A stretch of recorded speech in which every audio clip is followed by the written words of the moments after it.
আপনি বেগপুর থেকে আসছেন, এখানে লেখা আছে আপনার নাকি সুগার ছিল, খালি পেটে 522 হতো, আর খাবার খেলে 652 সুগার বাড়তো।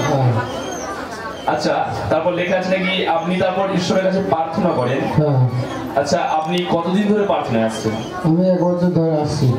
আপনি 1 বছর ধরে প্রার্থনায় আসছেন। আচ্ছা, আপনার এই সুগারটা কতদিন ধরে ছিল? তাও বছর 7 হচ্ছে। 7 বছর ধরে এরকম কঠিন পরিস্থিতির মধ্যে আপনাকে যেতে হতো। আর একবার বলে দিই, ইনার যখন সুগার ছিল, ইনি যখন খালি পেটে থাকতো, মানে কিছু খেত না, তখন তার সুগার 522 হতো, তাই তো?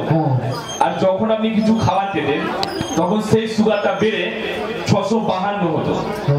কিন্তু ইনি প্রার্থনায় আসার পর এখন নাকি আপনার সুগার নরমাল হয়ে 153 হয়ে গেছে। আচ্ছা, আপনার হাতে এটা কি? এটা কি রিপোর্ট? আচ্ছা, এটা কি 153 হয়ে যাওয়া ওই রিপোর্টটা? তাই এখন আপনি অনেক সুস্থ আছেন। আচ্ছা, আপনি কতদিন ধরে প্রার্থনায় আসছেন আরেকবার বলুন। 1 বছর ধরে। আপনি 1 বছর ধরে প্রার্থনায় আসছেন। এখন আপনি সেই সুগার থেকে অনেক অনেক বা পুরোপুরি মুক্ত হয়েছেন, তাই? আচ্ছা, ঈশ্বরের নামে জোরদার মহিমা হোক। হালেলুয়া। কি স্যার, ঈশ্বর অলৌকিক তার কার্যকে শুরু করার জন্য হালেলুয়া। আরেকবার ঈশ্বরের নামে জোরদার মহিমা হোক।